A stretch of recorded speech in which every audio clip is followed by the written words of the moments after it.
اللہ تعالیٰ نے وہاں سے ایک سلیکٹ کیا. یہ سلیکشن جو ہے خدا کی، یہ چانس تو نہیں ہو سکتا؟ نہیں، مرضی سے ہے اس کی، وہ تو جو چاہتا ہے. اس کا کوئی کرائٹیریا بھی تو ہوگا. یہ اللہ ہی بہتر جانتا ہے کیا کرائٹیریا. لیکن یہ کہ جب تک اس کے ساتھ روح پھونک کی نہیں گئی ہے وہ آدم نہیں بنا. اس وقت تک وہ حیوان آدم کہہ سکتے ہیں آپ اسے، ابھی وہ انسان آدم وجود میں نہیں آیا ہے، اس روح کے ساتھ آیا ہے. اچھا، اب جو اس کے بعد جب یہ معاملہ ہو گیا اور اس کو اللہ نے خلافت عطا کی اپنی زمین کی، انی جاعل فی الارض خلیفہ. اب ظاہر بات ہے کہ اس کائنات کے اندر جو کارندے ہیں اللہ کی، جو خلافت سے مانی اس کا نائب ہو گیا، اللہ کا نائب ہو گیا. تو اس کا مطلب اسے اختیار حاصل ہو گیا اس حوالے سے. اب ظاہر بات ہے کہ اس کائنات میں جو اللہ کے کارندے ہیں، فرشتے، اہلکار ہیں، اگر وہ خلیفہ کے تابع نہ ہوں تو خلافت کیسے چلے گی؟ لہذا فرشتوں سے سجدہ کرایا ہے آدم کو. یہ گویا کہ ایک طرح کا سمبل تھا کہ اب یہ فرشتے انسان کے حکم کے تابع ہیں، انسان جو چاہے گا وہ کرے گا.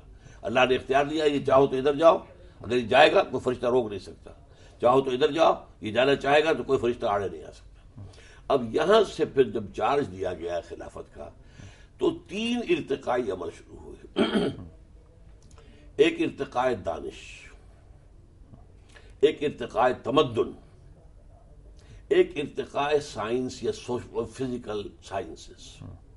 رفتہ رفتہ انسان نے 3 طرف جو ہے قدم بڑھانے شروع. تھوڑا سا ایکسپلین کیجیے گا اس کو کہ یہ کیا. ایک فلسافیکل تھاٹ، جی، who am I, where from have I come, where am I going, میری زندگی کی حقیقت کیا ہے، خیر کیا ہے، شر کیا ہے، علم کیا ہے. علم کی حقیقت کچھ ہوا سے خمسہ سے حاصل ہو جاتی ہے، کچھ عقل سے، کچھ اور بھی ہے کہ نہیں، کوئی ماورا بھی ہے.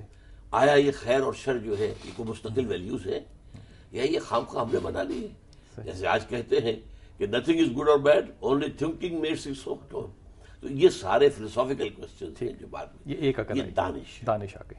دوسری طرف تمدن، پہلے غاروں میں رہ رہے ہیں، اجتماعی نظام ہے ہی نہیں. I am the monarch of all, I survey, میں مالک ہوں اپنی جو ہے اس غار کا.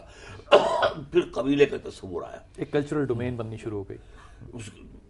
اب اس کے اندر قبیلے کا سردار ہے، یو ہیو ٹو اوبے ہم. قبیلے کی کچھ روایات سے پابندی کرنی پڑے. اب پابندی آئی، جیسے جیسے تمدن بڑھا پابندیاں بڑھی. اس کے بعد کئی قبیلے ایک جگہ رہنے لگے تو سٹی اسٹیٹ قائم ہوئی.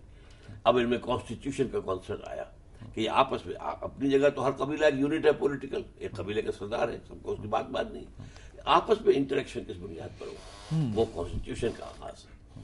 پھر یہ کہ بادشاہتیں وجود میں آ گئی، پھر شہنشاہتیں وجود میں آ گئی. یہ ارتقاء ہو رہا ہے.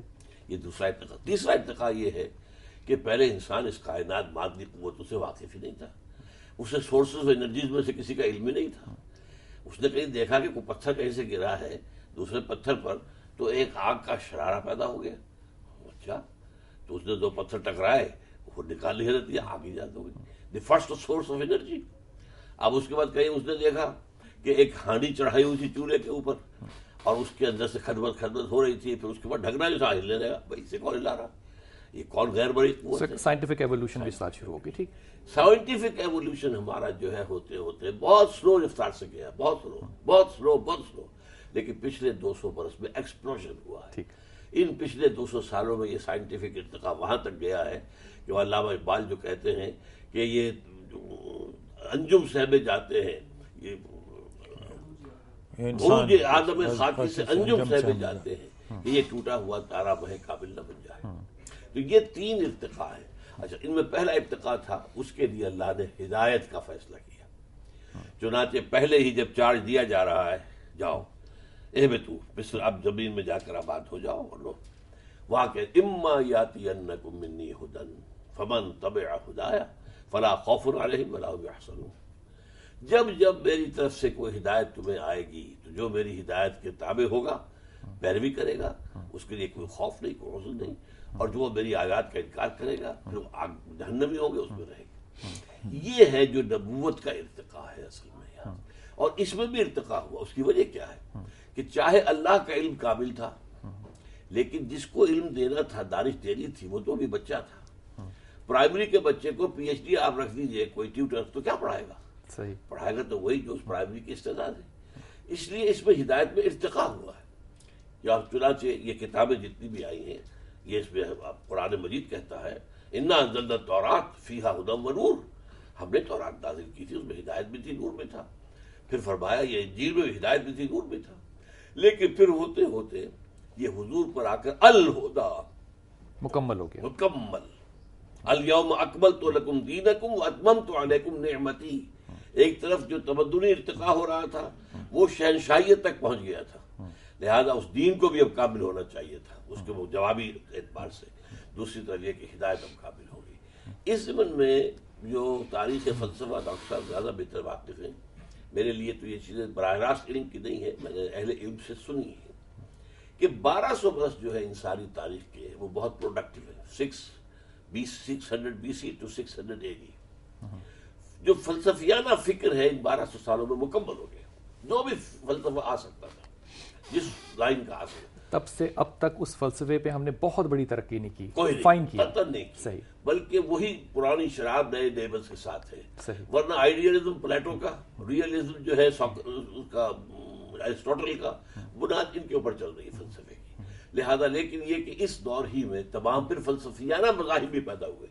یہ جو بدھ مت ہے یہ فلسفیانہ مذہب ہے. اسی طریقے سے تاؤزم وغیرہ جو فلسفیانہ مذاہب، اسی دور میں پھر اس کو تکمیل ہوئی ہے. چنانچہ حضرت مسیح نے بھی کہہ دیا تھا اپنے حواریین سے، مجھے ابھی تم سے اور بھی بہت سی باتیں کہنی تھی لیکن ابھی تو ان کا تحمل نہیں کر سکو گے.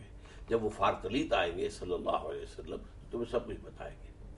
یہ جو ارتقاء ہے انسان کے فکر کا اور دانش کا، جی، جو یوں سمجھیے کہ کم سے کم 6-7 ہزار سال میں پورا ہوا ہے. اب یہاں سے آغاز ہوا ہے دانش محمدی کا. یہ بات نوٹ کر لیجئے کہ یہ جو فرمایا گیا ہے ہمارے احادیث کے مستند احادیث میں کہ جب 40 برس کی عمر شریف ہوئی ہے تو آپ پر تفکر اور خلوت پسندی کا غلبہ ہو گیا. حبب الیہ الخلا فکان یخلو بغار الحرا. آپ جا کر کئی دن غار حرا میں بیٹھتے تھے. اب سوال پیدا ہوتا ہے کرتے کیا تھے؟